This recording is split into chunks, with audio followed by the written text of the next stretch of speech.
Hello and welcome to the first in a series of Cryptic Arts podcasts, where we get to meet the creatives behind the 2021 Cryptic Arts Showcase, Pit Party it's going to be called, being held at the Barbican Pit Theatre on November the 19th and 20th this year. I'm Mick Scarlett and I'm very privileged to be the producer on this amazing event. For the first show, we obviously had to meet the brains, the heart, and the soul behind the entire Cryptic Arts project, the one and only Jamie Hale. So thanks for coming on, Jamie. Thank you for having me, Mick. I will never miss an opportunity to talk about Cryptic, quite frankly. Excellent, excellent. Now, obviously in our industry, we tend to be asked, oh, could you give us a one-line bio? And because we're so professional at that, I'm going to make it a feature of the podcast. So I'm going to get each of the artists to give me their one-line bio as an introduction to who they are. So could you give me yours? I am both a creator and a creative.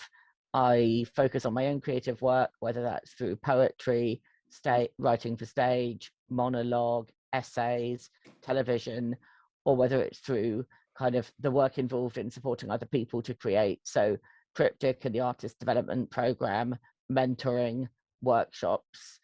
And then outside of that, I am what one calls either multidisciplinary or indecisive. I was going to say, it's definitely harder for you than I think for most of the other artists, because you are a bit of a polymath. Jack of all trades, I think. Yes, that's it. The longer you have a career in the arts, the more you become a jack of all trades, because it's the only way to make a living, really, isn't it?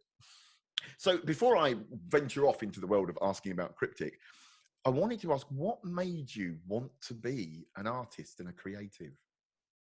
I think everyone is creative, and I don't necessarily know what one means when one says artist, because to me, art is something that isn't and shouldn't be reserved for a group of people that are called artists, unlike the rest of the population.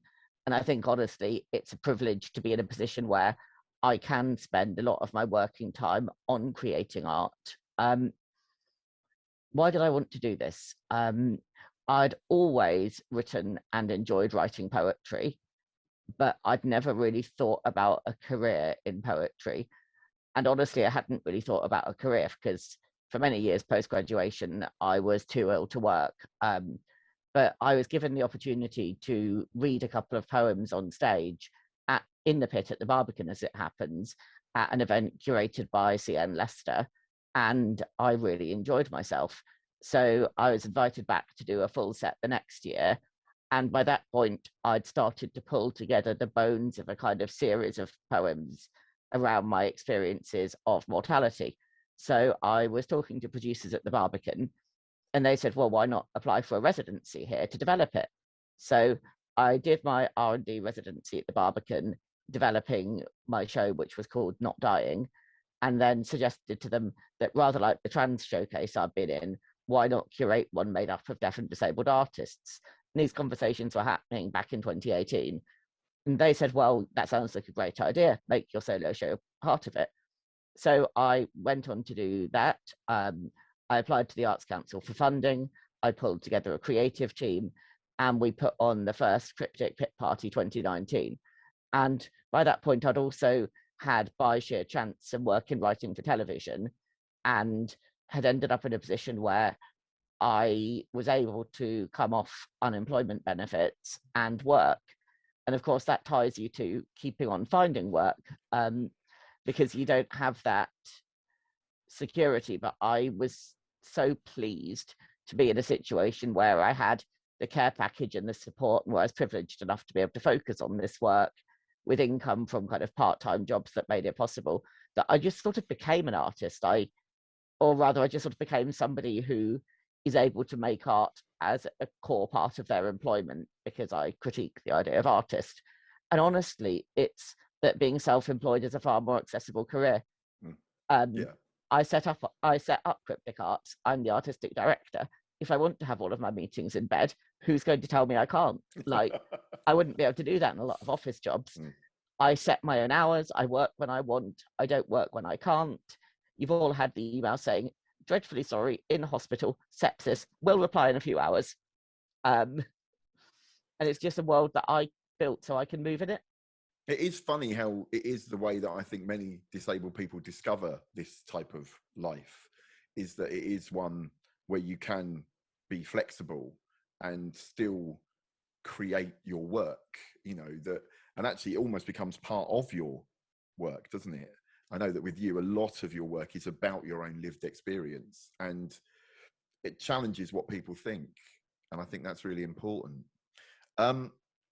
So you've answered nearly all of my questions in that one question, which I love. But so what I'm going to do now is, I'm afraid, go a bit freefall.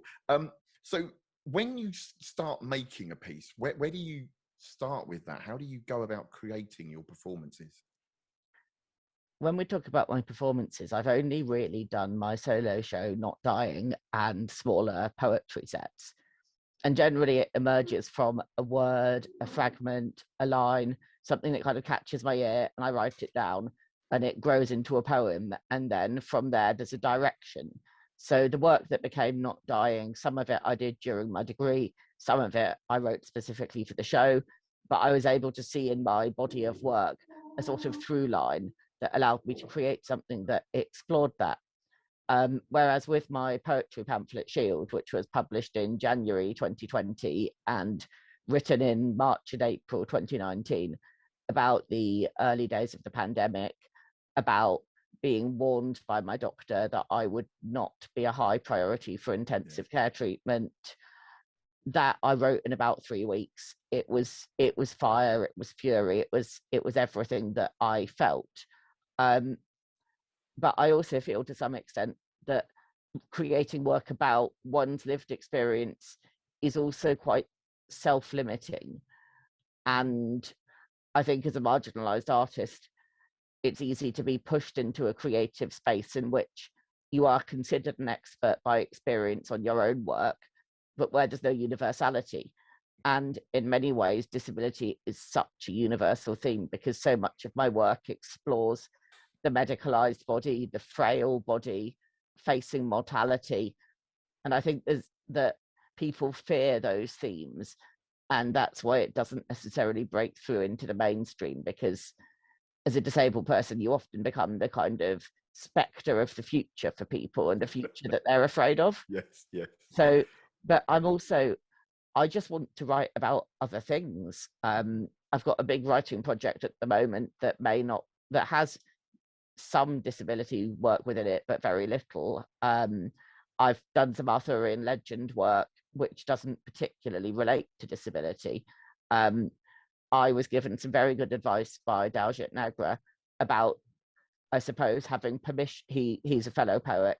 I think he's now chair of the Royal Society of Literature. We did a project called Write Across London, where, is that how I worked with him? Yeah. Where he said, you've got that I could move beyond that I had permission to write about other things. And that's what I'm trying to explore now, how these themes can be brought into work that doesn't have to just be, this is my life as a disabled person. And that really fed into the work I chose for CRIPtic, because choosing work is another kind of creating art, because it's pulling together these themes and these narratives. And I really wanted people that were bold and exciting and doing things differently, that were working from lived experience, but weren't limited to only being able to talk about the personal. I tried so hard in Not Dying not to create a show that was about trauma and tragedy and then ultimately overcoming that. And I think to some extent I failed in that goal. I think there were audience members who went away thinking, oh, poor Jamie, they went through so much and look at them living so well in the face of it. And that was kind of the opposite of what I was going for. I wanted to shove their complicity in all of the barriers that I face into their faces, not have them be inspired. So I wanted to really work this year at not having work that fitted into that or could be shoved into that inspirational box. I wanted artists whose work escaped outside that forcefully. Yeah, I definitely think you've achieved that. The pieces that you're putting, that you've curated, it's a journey. We'll ask a bit more about that in a bit, but it is going to be a great show. And it is funny as well. I remember when I was a 20-something musician, disabled obviously, but I tried to sing songs about love and flowers and, you know, all the things that everybody else experienced, just that I experienced too, and found that many people in the music industry couldn't believe that someone disabled wouldn't want to write about being disabled all the while. I think I had one A&R man go, "Don't you have a song about, yeah, it's not fair, I'm in this chair?" And it was like, no, that's not what we're about. And that's the driving force behind CRIPtic, isn't it? Is that this idea of our lived experience can be more than just this inspirational tragedy. Yeah, I suppose it is. I think there is so much tokenism in the arts in general. And I think while I wouldn't have been able to get to the Barbican the usual way by performing on ever bigger stages and making a name for myself, because that route just isn't accessible. And instead, I was incredibly lucky to have had the support of CN Leicester, the support of the producers at the Barbican, and to be able to kind of break onto the stage there without doing the preliminary work. And it's that preliminary work that cuts out so many incredible deaf and disabled artists. Yes. And I guess for me, my passion with CRIPtic is particularly to capture not just deaf and disabled creatives, but deaf and disabled creatives whose access needs just wouldn't have been met under any other circumstances, who wouldn't be able to do that slowly stepping up, and who really need the space. What I'm wanting to do is open doors for people and give them opportunities that they could use to change their career and lives, in the same way that my initial work at the Barbican and just going from reading a couple of poems changed mine. So how are things shaping up for this year's showcase? Excellently, honestly. We've got an incredibly talented creative lineup. I am blown away by everyone's performances, and they're all so bold and vital and different. And as a director, I suppose my responsibility now is to collect all of them and bring them in together into something that's more cohesive, more gathered. And that's a great position to be in, because there's so many wonderful through lines. So with the showcase nearly upon us and everything coming together quite nicely, what would you say? And the tickets are nearly on sale. They are, in fact, they are on sale now, if I remember rightly. I'm going to ask the nearly the last question there, Jamie. What can the audience expect from the 2021 showcase? What can they look forward to as the lights come down? The lineup is so incredibly varied in art form, in mood, in style, and I want the audience to feel like they've been invited into a space but expected to listen. And the work itself is going to be anything from slightly uncomfortable or unnerving to loud and joyful and celebratory. We've got such an incredible range of pieces and moods and artists, and there's a sort of narrative through line in it all about staking one's place in the world and telling the story that you want to tell rather than the story that you're expected to tell. And that's what I want the audience to hear, the stories that these incredible deaf and disabled artists want to tell, rather than the stories about disability that audiences are asking for. It's going to be joyous. I know that. I've seen the one of the sharings where we were looking at the very early works, and they were wonderful. So I can't wait. I'm really looking forward to it. It's going to be a show not to miss. Now, well, indeed. It will be. Now, before we go, I want to just say, what are you working on for yourself after the showcase? I'm going to divide this question in two, because part of what I'm working on is CRIPtic, and I want to partially establish a kind of range of artistic commissions where we're bringing together great artists and really finding work for deaf and disabled people in all sorts of spaces. I want to do some sort of professional development of the organization. I want to find a way of running an ongoing program so that CRIPtic just becomes this hub where things are happening.